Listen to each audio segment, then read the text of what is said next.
Bueno, ahora vamos a ver la siguiente clase, que es la herida causada por el rechazo. Uy, esta es una tremenda clase. Porque la gran mayoría de personas hemos sido rechazados, de alguna manera, ¿sí? Dice en Hebreos 4:15, porque no tenemos un sumo sacerdote que no pueda compadecerse de nuestras debilidades, sino uno que fue tentado en todo según nuestra semejanza, pero sin pecar. Ahora tenemos un sumo sacerdote que es Cristo, que puede entender nuestras debilidades porque Él también las vivió, pero que ahora Él conoce y sabe todas nuestras carencias. Dice, el hombre fue creado a imagen y semejanza de Dios. Sus necesidades básicas se satisfacen por medio del amor y la comunicación. El rechazo causa que el individuo no pueda recibir amor. Fíjese qué importante, ¿sí? Y esto subraya ahí en su libro. No pueda recibir amor a causa del rechazo, seguridad, aceptación, ¿sí? Identidad y reconocimiento. O sea, aunque se le reconozca, él no puede recibirlo. Estas cosas: amor, seguridad, aceptación, identidad y reconocimiento, ¿sí? A causa del rechazo. No se encuentra capacitado ya ni por amar ni para recibir amor, ¿sí? Se hace una persona incapaz. El resultado es la incapacidad y la destrucción total de la persona.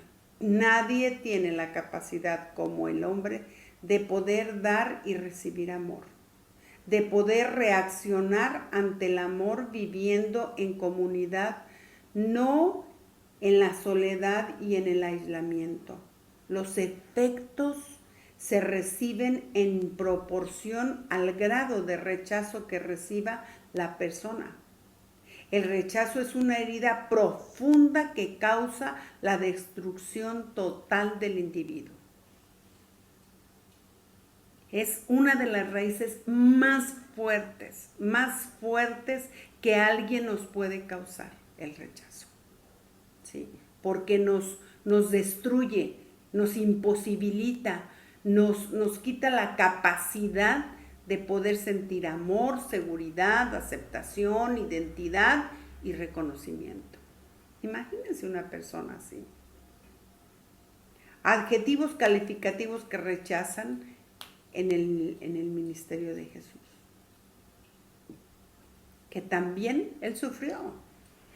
Jesús sufrió mucho rechazo. Y dice aquí en Marcos, ¿no es este el carpintero, hijo de María, hermano de Jacobo, de José, de Judas y de Simón? ¿No están también aquí con nosotros sus hermanos? Y se escandalizaban de él, dice Marcos 6:3. Ustedes hacen las obras de vuestro padre. Entonces le dijeron, nosotros no somos nacidos de fornicación. Un padre tenemos que es Dios.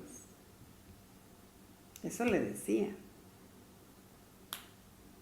Pero a Jesús siempre lo trataron despectivamente. Los judíos tenían reglas estrictas que gobernaban la concesión del nombre.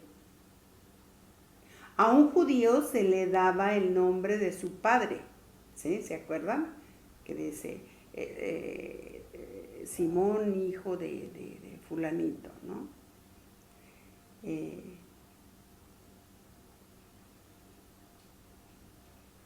Dice, se le daba el nombre de su padre. Jonatán ben Zaquín, por ejemplo, en cuanto su padre hubiese muerto antes de su nacimiento, se le nombraba en relación con su madre únicamente cuando el padre era desconocido. ¿Sí? Y aquí fíjense cómo le decían a Jesús. ¿No es este el carpintero, hijo de María? Nunca le nombraron a José.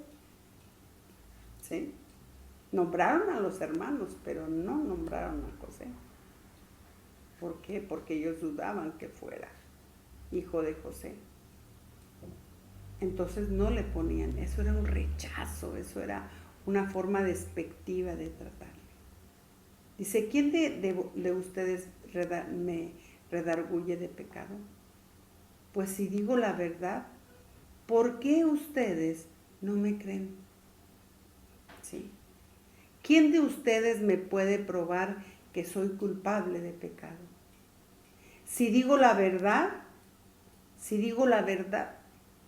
¿por qué no me creen? ¿Quién de ustedes me hace convicto de pecado? ¿Sí? Porque no le creían. No le creían. O sea, le rechazaban, era una persona indiferente para ellos, ¿no?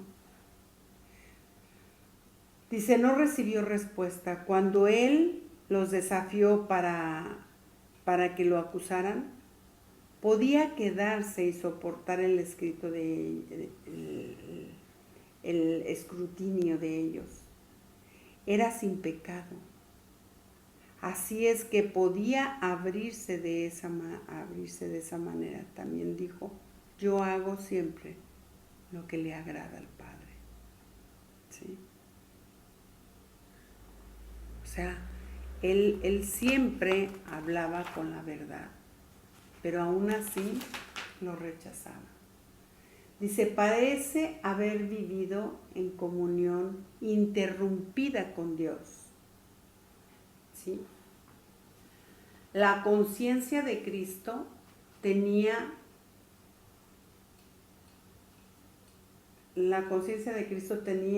de su propia pureza. Es sorprendente por el hecho de que es una experiencia totalmente diferente de los demás creyentes. Todo cristiano sabe que mientras más se aproxima a Dios, mayor es su conciencia del pecado. Sin embargo, con Cristo no sucede así. Jesús vivía más cerca de Dios que cualquier otra persona y se hallaba libre de todo sentimiento de pecado. ¿Sí? En esa misma línea de pensamiento se nos relata la tentación de Jesús. En Lucas 4, del 1 al 12. Dice, pero nunca se dice que hubiese pecado en él. ¿Sí? Nunca le oímos confesando o pidiendo perdón de pecados. Aun cuando a sus discípulos les dice que lo hagan, parece que no tiene el sentido de culpabilidad que acompaña a una naturaleza pecaminosa. Por supuesto, porque Jesús no la tenía. ¿Sí? Acuérdense que él había sido concebido por el Espíritu Santo. ¿Cuáles serían las fuentes de rechazo? ¿De dónde es donde proviene el rechazo? De relaciones entre padres e hijos. Esa es la más difícil. El más difícil rechazo es cuando tus padres te rechazan. Y esto puede suceder antes del nacimiento, ¿sí? Como enemigos del bebé, el aborto, los anticonceptivos. La herida del rechazo es percibida por el bebé, aún dentro del vientre. ¿Sí? O sea, eso lo percibe, se da cuenta. Niños adoptados también. ¿Tendrán rechazo de la madre que los dejó? Y posiblemente de los padres adoptivos. Los padres en lo más íntimo sabrán que no son sus hijos, causando un rechazo.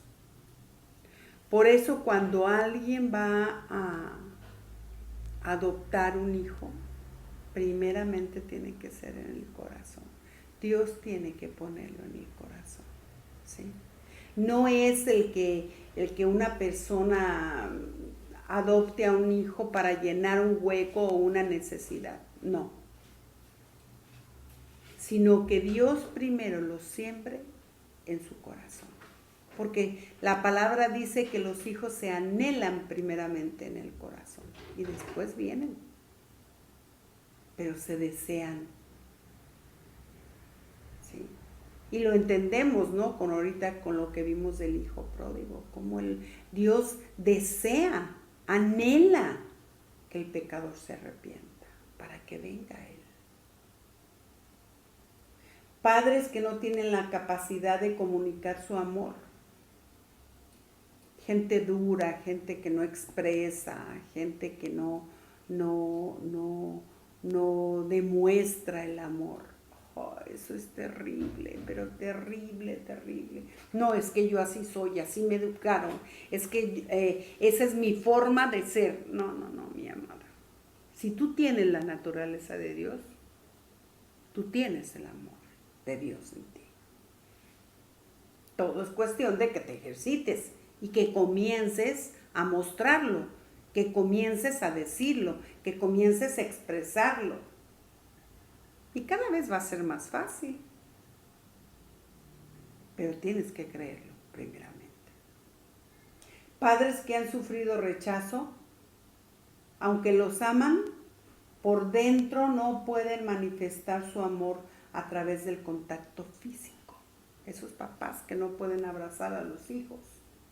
El niño necesita el toque físico, sentir el contacto de sus padres, eso le hace sentir seguro.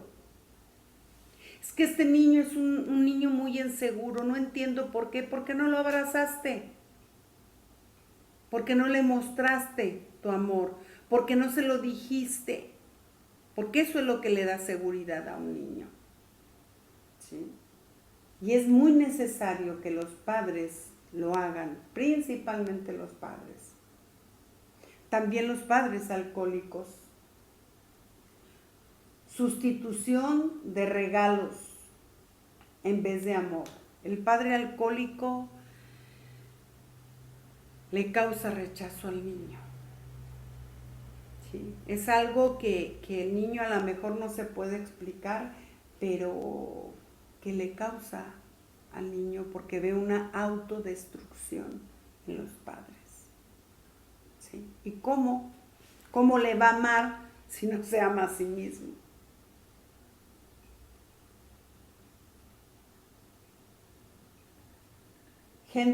Padres que dan en sustitución, ¿sí?, al amor, regalos. Padres que preocupados por la situación económica en el hogar no tienen tiempo para relacionarse con los hijos. Trabajan y trabajan y trabajan y trabajan. ¿Sí? Y también no serán alcohólicos, pero sí son trabajólicos, que tienen el mismo resultado que el alcohólico. La separación, el alejamiento. Y eso causa rechazo en los niños.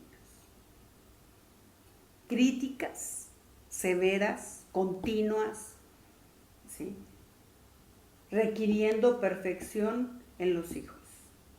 Padres que ellos son muy buenos en lo que hacen, pero también le exigen al hijo de la misma manera, y eso le causa un rechazo al hijo. Porque demandan y el hijo nunca llega a la medida del padre, nunca alcanza la aceptación del padre, porque el padre siempre le está enfatizando, ¿sí?, la crítica y la deficiencia y el defecto y el error Y eso lastima tremendamente a los hijos. Adjetivos tales como tonto, inútil, en su manera de vivir, el resultado, si no alcanzan las metas, eres un inútil, eres un tonto. Y son padres que les ponen metas muy altas a los hijos. Una demanda tremenda de perfeccionismo. Y el perfeccionismo causa rechazo. ¿Sí?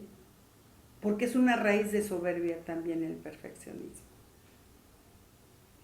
Metas que los padres presentan para los hijos. Comparaciones. Oh, eso es terrible. Ah, es que deberías de ser como tu hermano. Ah, es que deberías de ser como el hijo del vecino. Ah, es que deberías de ser como tu primo. Cada uno tiene su propio brillo. Cada uno tiene su propia característica. Dios nos da a cada uno cosas hermosas. No tenemos por qué ser iguales, ni por qué pretender que nuestros hijos sean iguales a otra persona. O desear que sean igual. No, no. Hace muchos años que ahora ya la capacidad de un hijo no se le califica por el IQ, sino por las inteligencias que ha desarrollado. Y puede desarrollarlas todas. Pero todo está en que lo apoyes, en que tú lo animes, en que tú lo potencialices para que eso lo sea. ¿Sí? Pero si nunca llega a tu medida, porque tú siempre estás exige y exige, pero es para su bien, pero no de esa manera. No de esa manera. ¿Sí?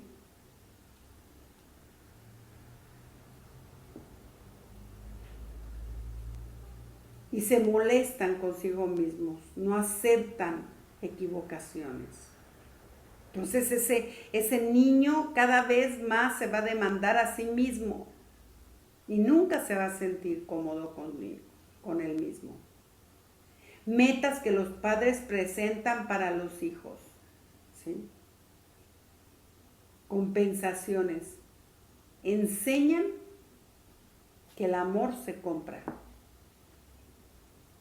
Mira, si tú te portas bien, yo te voy a dar tal cosa.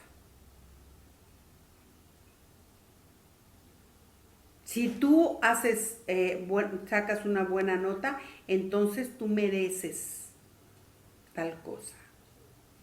Esa es la imagen que se queda de Dios.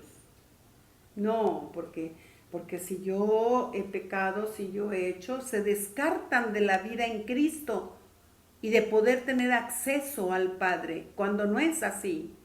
Ya lo vimos en la clase pasada. Como Dios anhela que alguien se arrepienta para que esté cerca de Él.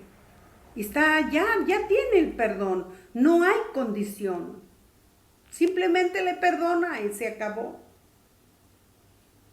Pero nosotros hacemos aparecer a Dios que siempre tenemos que hacer algo bueno para que nos acepte, para que nos ame. Y no es así. Si haces esto o aquello, entonces haremos esto. Siempre condicionando una buena actitud. No condiciones. Tú le vas a amar porque es tu hijo. Aunque se porte mal, lo amas. Aunque no saque la buena nota, lo amas. Ahora, si no lo amas porque no sacó la buena nota, ya tienes un problema tú también de rechazo. Y ahí sí te tienes que preocupar. Y entonces, el que tiene que solucionar el problema eres tú, no eres él.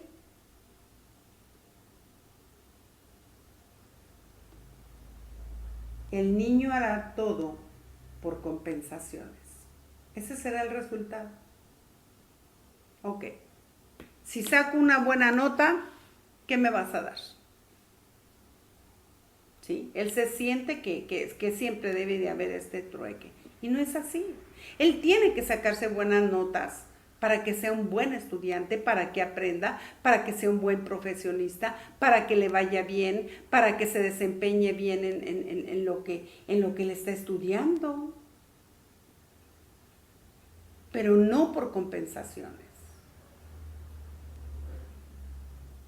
Un niño que no ha sido amado por sus padres tendrá dificultad para formar una relación estable con Dios, el Padre. Un niño que ha sido educado en medio de rechazo va a aceptar el rechazo en vez del amor y de Dios. ¿Se da cuenta? ¿Por qué mi hijo en la adolescencia se fue y ya no quiso seguir a Cristo? ¿Qué Cristo le mostraste? ¿Cuáles fueron las condiciones? Entonces, cuando él empezó a hacer a lo mejor algo indebido, él se sintió descartado de Dios, rechazado por Dios, porque la vara era muy alta. O esos padres que siempre están diciendo, es que no lo hagas porque Dios se va a enojar contigo. Es que esto no le agrada a Dios, y no le agrada, y no le agrada, y resulta que él no le agrada a Dios nunca. Y eso le va a causar alejarse. ¿Qué Dios le presentas? Dice, la imagen que el niño percibe en sus padres va a ser el modelo en el cual va a formar una relación con Dios. A causa de esto del rechazo. ¿Sí? Necesitamos ser libres para que nuestros hijos sean libres también. Y de saber, de mostrarte realmente como padre y no como un verdugo toda la vida. No. Sí. Tenemos que tener cuidado en cómo estamos educando a nuestros hijos. No condiciones. No condiciones.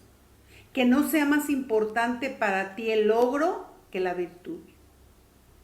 A lo mejor es un hijo que tiene que son esos hijos que sacan buenas notas, pero porque estudian. Son perseverantes, son tenaces, son muchachitos que tienen que hacer un gran esfuerzo. Pero no le festejes la nota, festéjale la virtud que él tuvo que hacer. ¿Sí? Te agradezco, mi hijito, que haya sido tan perseverante, tan responsable, tan tenaz en lograr, que no hubo muchos obstáculos, pero lograste todos evadirlos para salir adelante. La virtud, eso es lo que tenemos que enfatizar en los hijos, no las consecuencias. Punto B. Las relaciones con los compañeros. Algo que causa mucho rechazo son los comentarios crueles, que a lo mejor para nosotros no lo son, pero para los hijos sí son. Y en eso también tenemos que aprender como padres, a controlar más nuestra boca.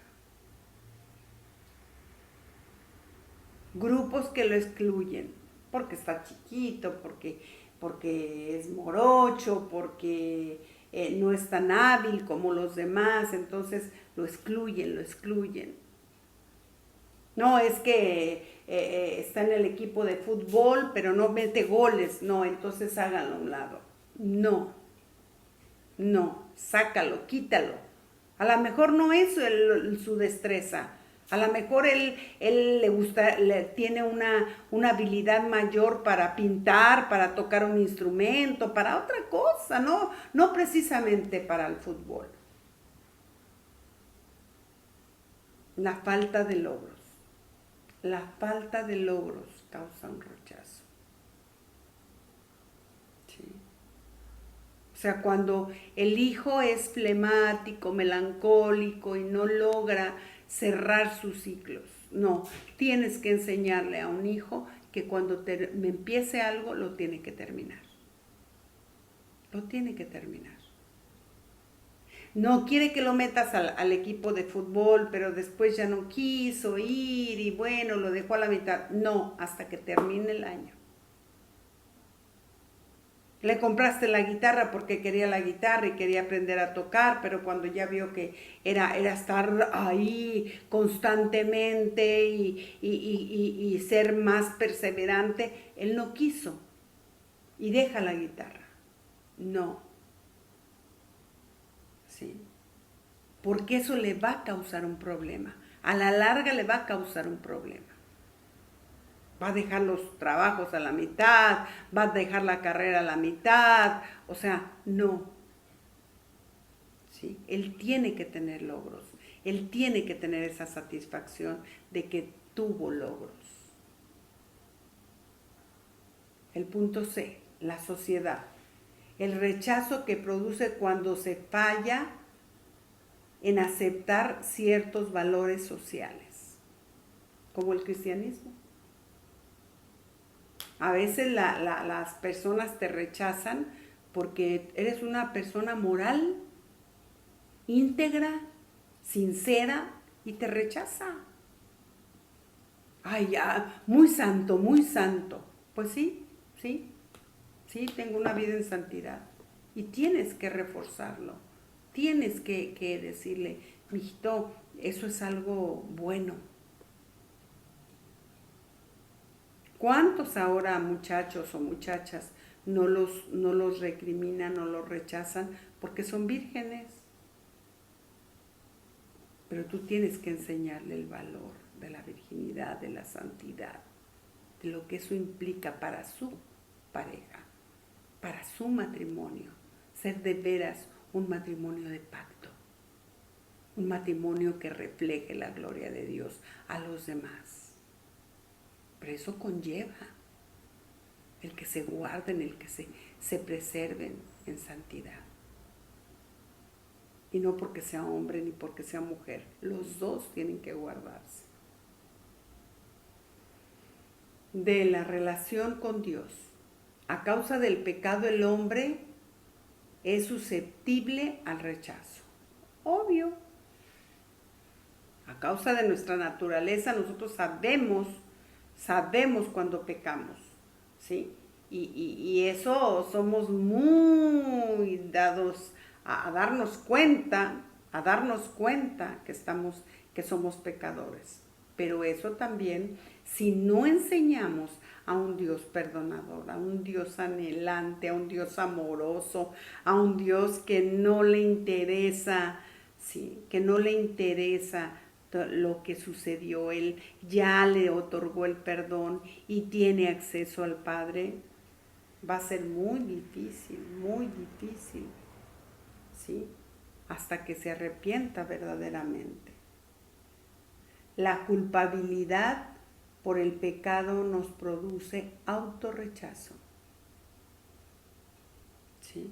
No es que si lo hice, no es que yo no merezco, no es que Dios no me va a perdonar. Un autorrechazo. Véanlo con Adán y Eva en el jardín del Edén. Se vistieron con hojas de higuera. Supieron lo que habían hecho. Y ellos mismos supieron que iban a ser rechazados. Porque sabían lo que habían hecho. Entonces es sacarlos de ahí, no dejarlos en el autorrechazo, sino decirle, no, espérate. Hay algo que se llama misericordia. Y que aunque tú hayas cometido una falta así, Dios te perdona. Sí. El punto 3, debido al sentido de culpabilidad, es más fácil para el hombre sentirse rechazado que amado. A eso te lleva la culpabilidad. Sí, ya sé que Dios no me ama. Sí, tú ya me dijiste que esto no le agrada a Dios. Y yo sé que Dios no me acepta. Yo sé que no soy digno de acercarme a Dios. Y ya lo posicionaste, ya lo pusiste en un lugar de rechazo de Dios cuando no es así. Cuando no es así. ¿Cuántas veces Dios perdona? Acuérdate, en la clase pasada. El perdón es ilimitado de Dios. Dios no tiene límites. Hasta aquí te perdono. Te voy a perdonar 100 veces. Más no. No. porque el perdón de Dios no tiene límite.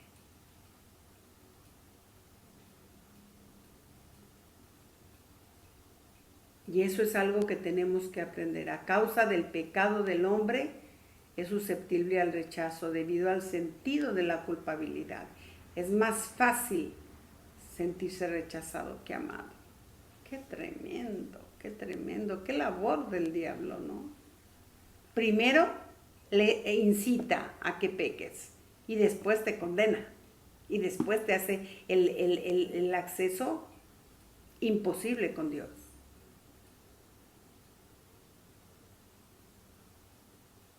¿Sí? El principio de Jesucristo es no nos adapta, nos cambia. Y aquí vea este recuadro que está. Necesidad básica del hombre. ¿Sí? Viene el rechazo. Hay rechazo. Y Dios comunica. ¿Sí? O sea, Dios no es que te parcha, Dios no es que te adapta. Nos cambia a otra naturaleza. Por eso el perdón de Dios cambia nuestra naturaleza.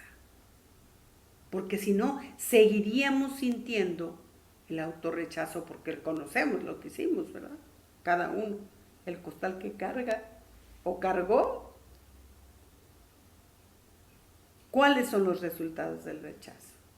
La inmadurez emocional.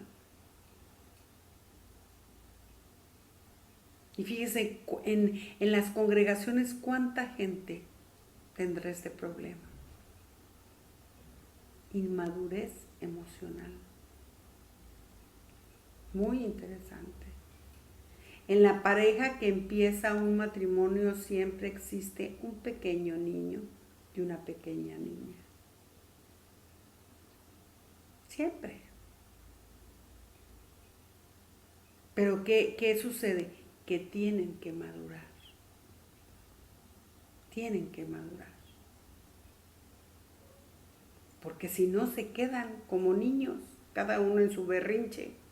Y por eso hay tantos divorcios, porque nadie quiere dejar su postura. Quieren seguir en su inmadurez.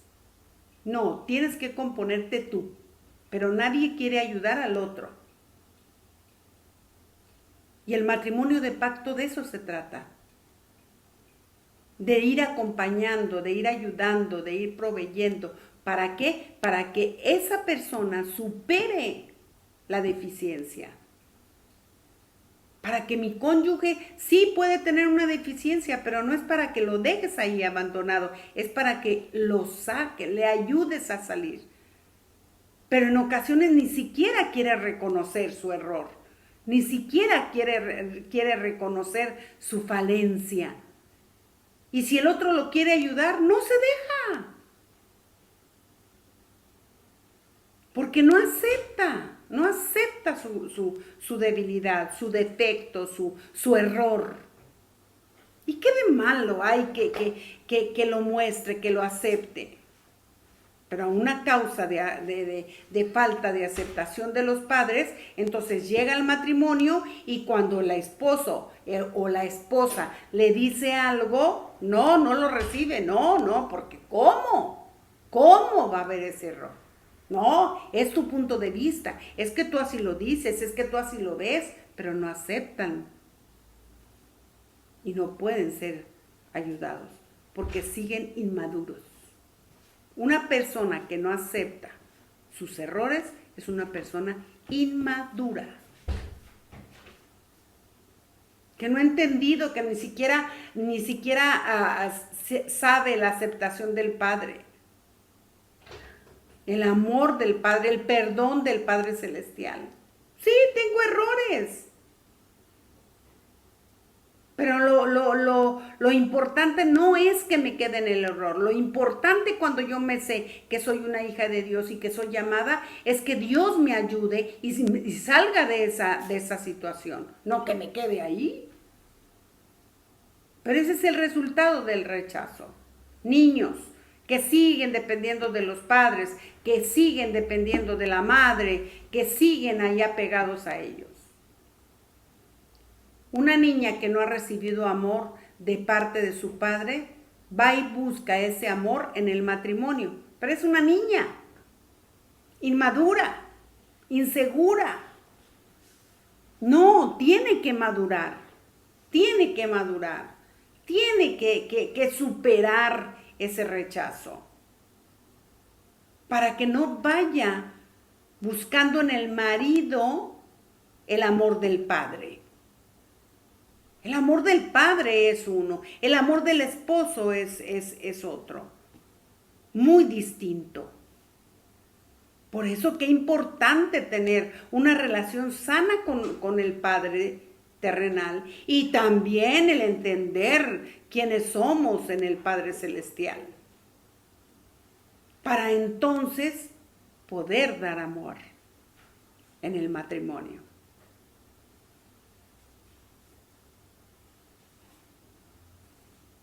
Para la madurez emocional se necesita que haya amor, aceptación y aprobación.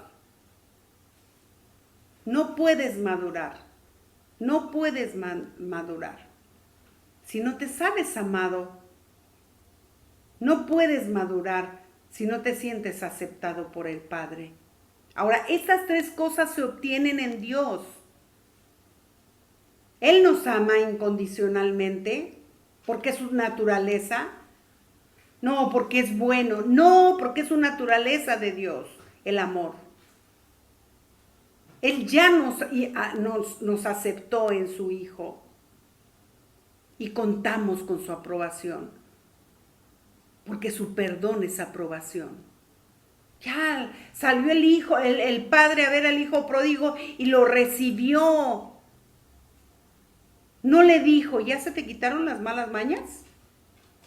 ¿Ya se te quitó tu ambición desmedida? ¿Ya aprendiste? No le condicionó el padre. Dice que aunque el hijo le decía, me arrepiento, perdóname, desprecié, fui y me gasté todo el dinero, toda mi herencia, el padre ni siquiera lo escuchaba. Él estaba pensando, traigan un vestido, vístanlo, pónganle un anillo, pónganle unas sandalias, maten al borrego más gordo y vamos a hacer una fiesta porque llegó mi hijo. No hubo un reproche de parte del Padre. Debemos de sentirnos amados, aceptados y aprobados. Dios conoce esto y por eso nos ha dado su nombre, su autoridad para salir e ir más allá de nuestras fronteras. ¿Cuál es tu frontera? La condenación.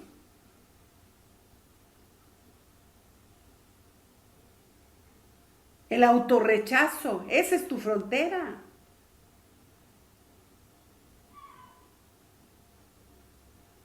Pero debemos de salir de ahí.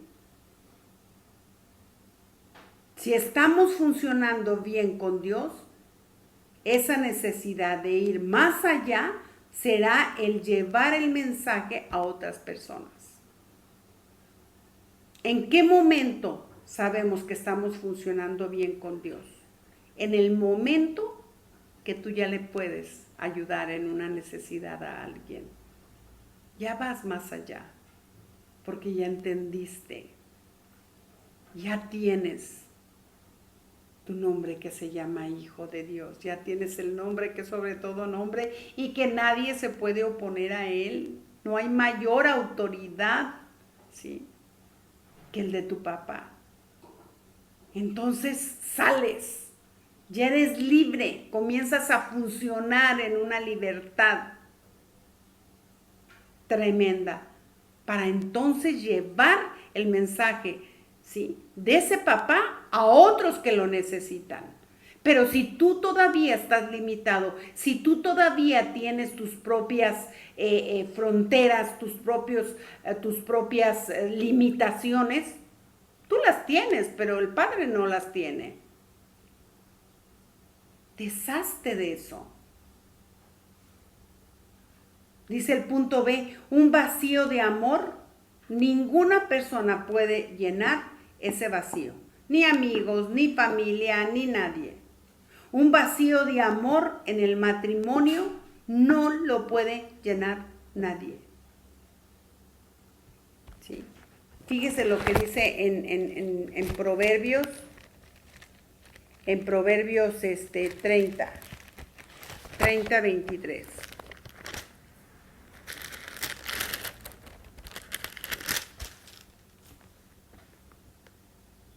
Por la mujer odiada, cuando se casa, ¿sí?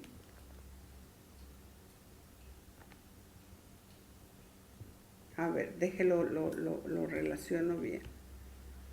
Un vacío de matrimonio, un vacío de amor en el matrimonio es por la mujer odiada cuando se casa.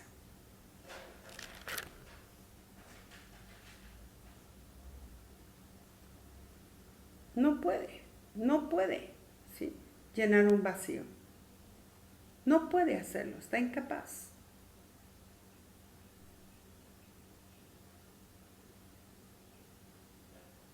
Dice el punto número 1. La persona es consentida. Absorbe la vida, ¿sí? Absorbe la vida de él. La persona es adorada, se convierte en el centro de la vida y la manipulación. O sea, las personas consentidas, las personas que no han madurado, las personas que no han salido de ahí, absorben la vida de los esposos. Y las personas que han sido hoy levantadas se convierten en el centro de la vida de los otros y son manipuladoras. Eso causa un vacío de amor. La persona es odiada es porque se esclaviza.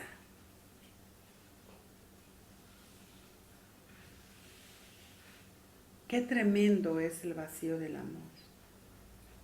Qué tremendo. Totalmente en contra de la naturaleza de Dios.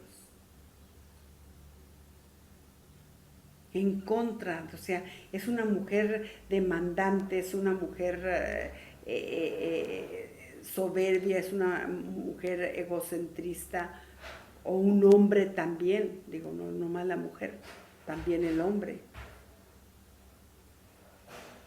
El vacío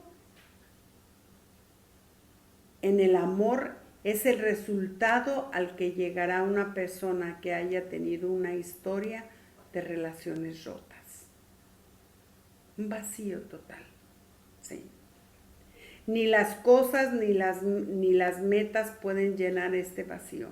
Puede tener logros, puede ser una mujer, un hombre profesionista, pero ese vacío no puede ser lleno. Las posesiones indican éxito. La carrera causa de aceptación. El intelectualismo produce reconocimiento. Una dedicación extrema puede indicar un vacío interno, ¿sí? ¿Ha visto esas personas que hoy son profesionalmente, son demasiado dedicadas a lo suyo, pero es porque hay un vacío interno?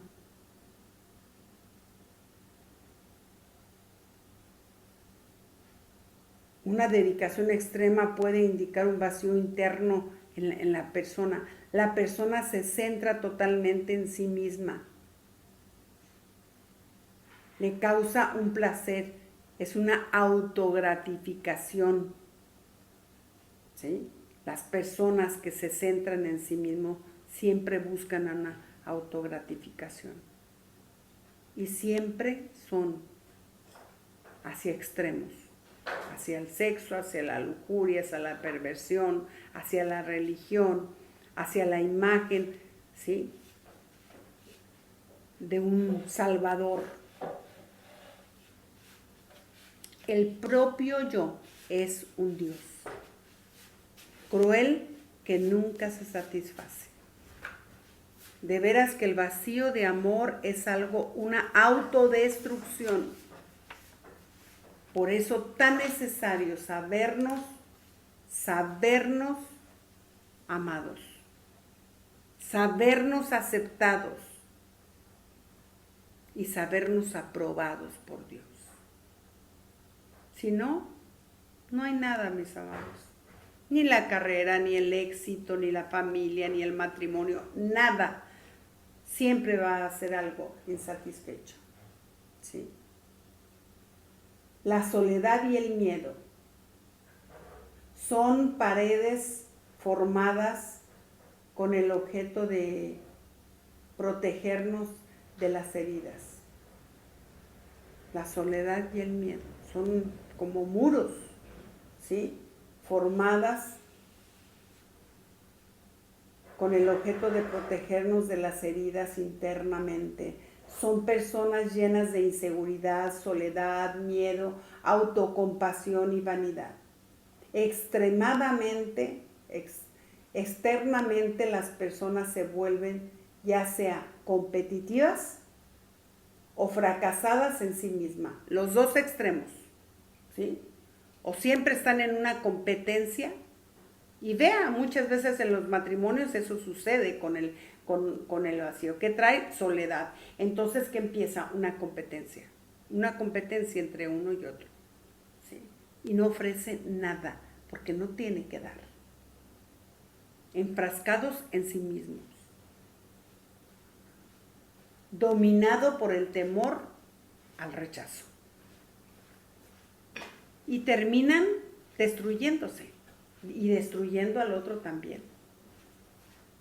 por la soledad y el temor.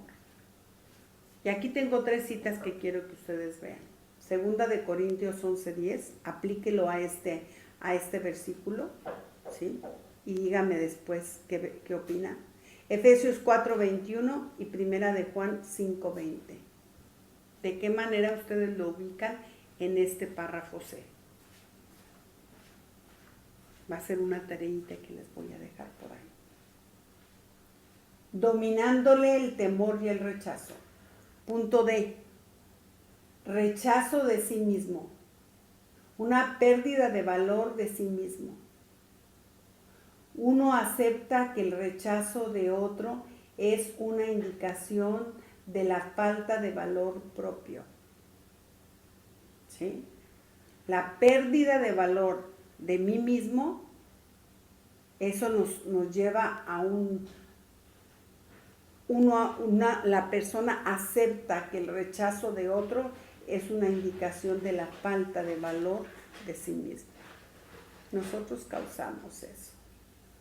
Una imagen propia, 2, una imagen propia, ¿sí?, que es negativa, es compararnos con otros, es siempre un error, siempre. Y fíjese lo que dice aquí en Segunda de Corintios, ¿sí? Segunda de Corintios 12:10. Dice, por lo cual, por amor a Cristo, me gozo en la debilidad, en afrentas, en necesidades, en persecuciones, en angustias, porque cuando soy débil, entonces soy fuerte. En Cristo, cuando usted está en Cristo, usted conoce que la debilidad no es un problema, ¿sí? No es un problema en usted.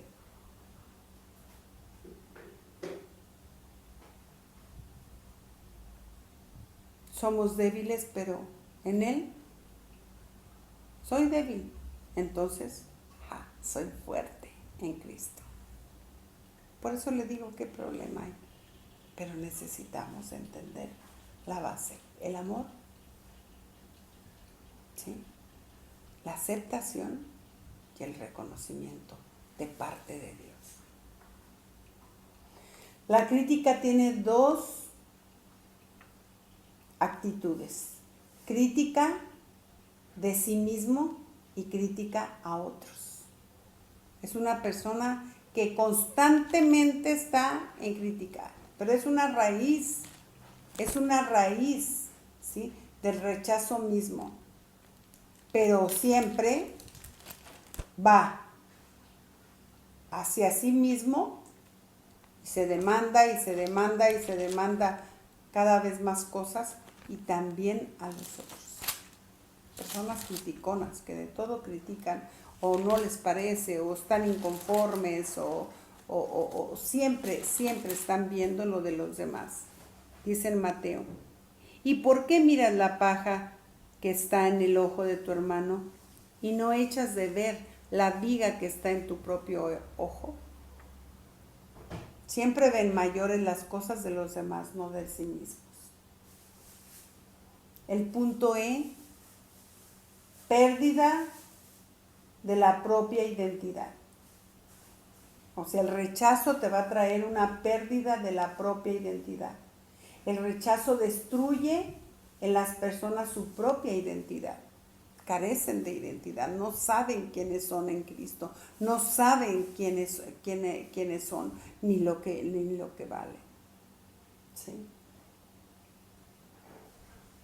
Los adolescentes buscan identificarse con miembros de su grupo, con otros adolescentes, se llevan bien con otros adolescentes, se identifican con el grupo de música, se identifican con el equipo de X, con el futbolista fulano de tal, ¿sí? Pero siempre con alguien, pero nunca con el Padre Celestial.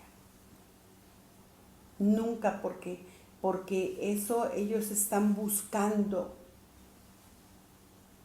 la pérdida de su propia identidad. Los adultos buscan identificarse con un profesional, ¿sí?, con algún pastor,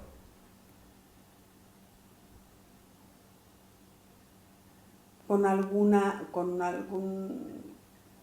persona de un club o de algo que sea relevante para ellos, que les impresione.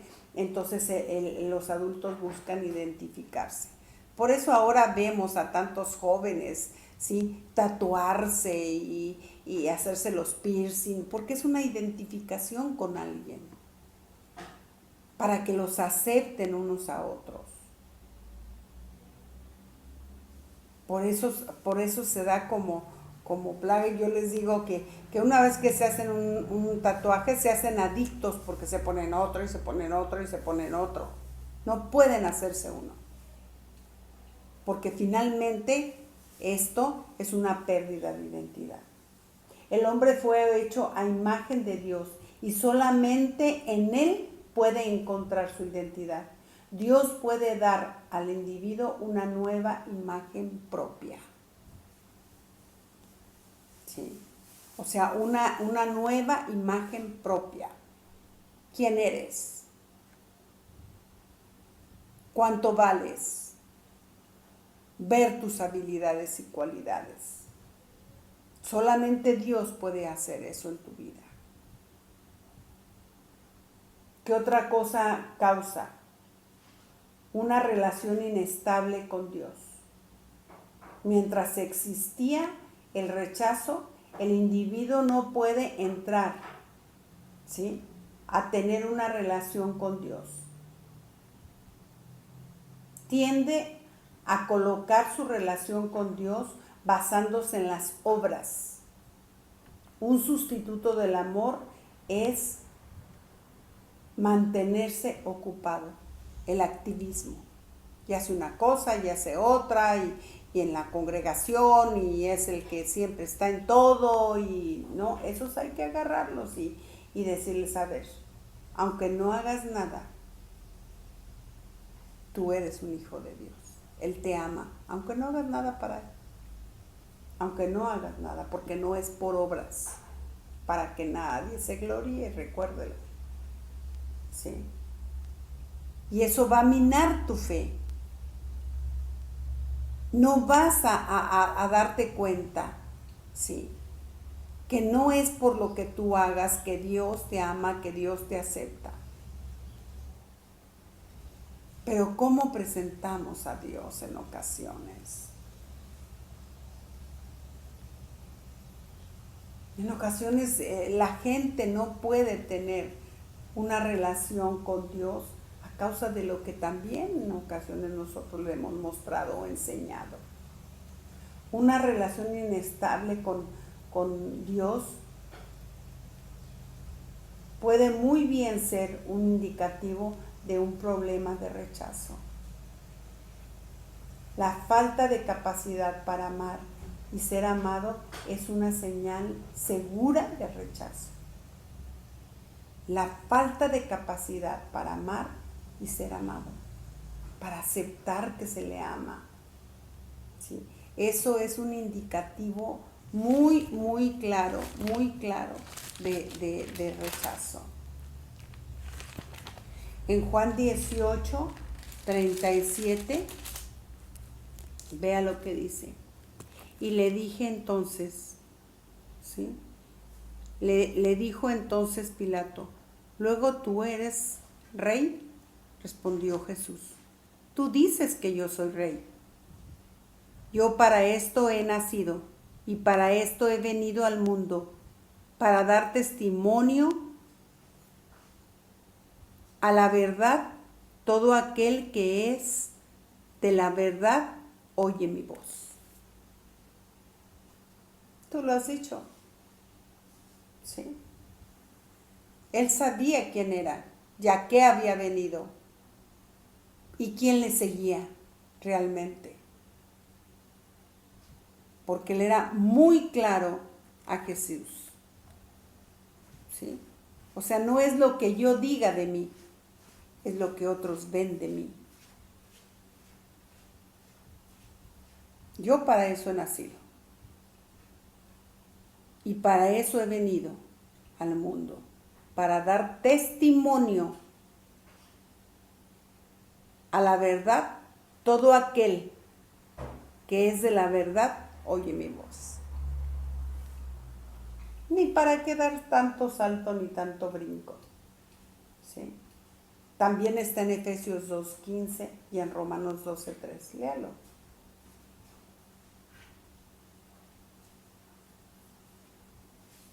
Dice en 2 de Corintios, por la verdad que está en mí. No es que tú no eres cristiano, cualquiera puede decirlo, pero yo sé que soy hija de Dios. Yo sé que fui perdonada. Yo sé que soy amada. Yo sé que soy aceptada en Cristo. Nadie tiene que venir a confirmármelo. Ahora, mis amados, hasta aquí terminamos esta clase y vamos a seguir, ¿sí?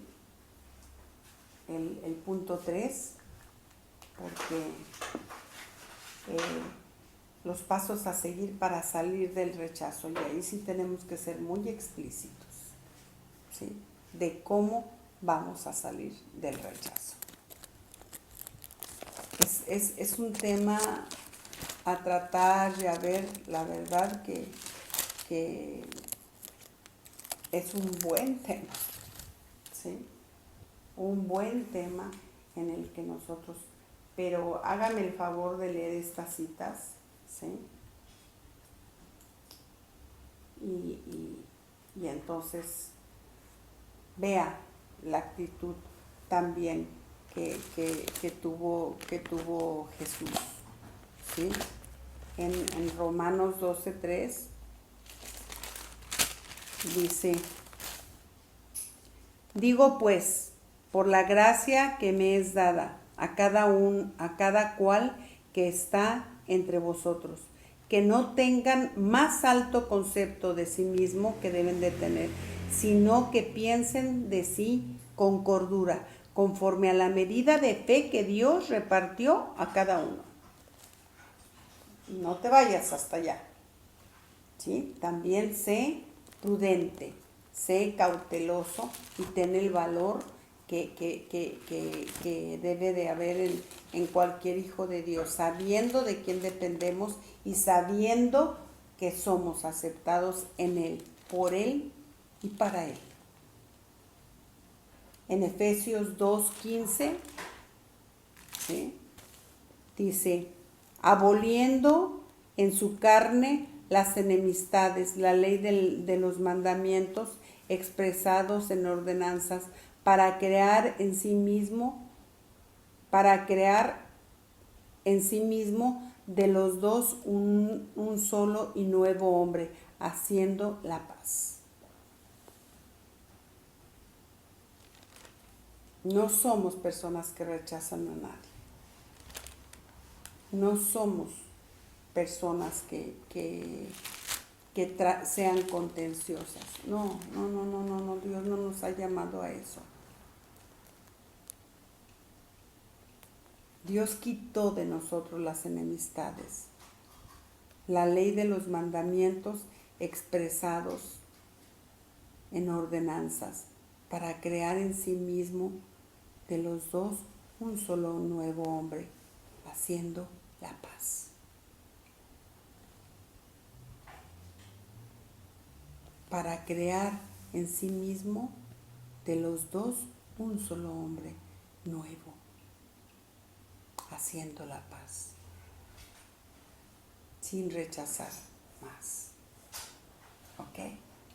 Bueno, yo espero que hayan leído y estos 3 versículos también que les dejé en el punto 2c, en 2 de Corintios 11:10 y Efesios 4:21 y Primera de Juan 5:20, donde dice soledad y miedo, escudriñelos, véalos y quiero que me dé su opinión acerca de esto, ¿sí? La aplicación que les damos, ¿ok? Que Dios les bendiga, ¿sí? Esperemos que ya nos podamos ver y si no, aquí seguiremos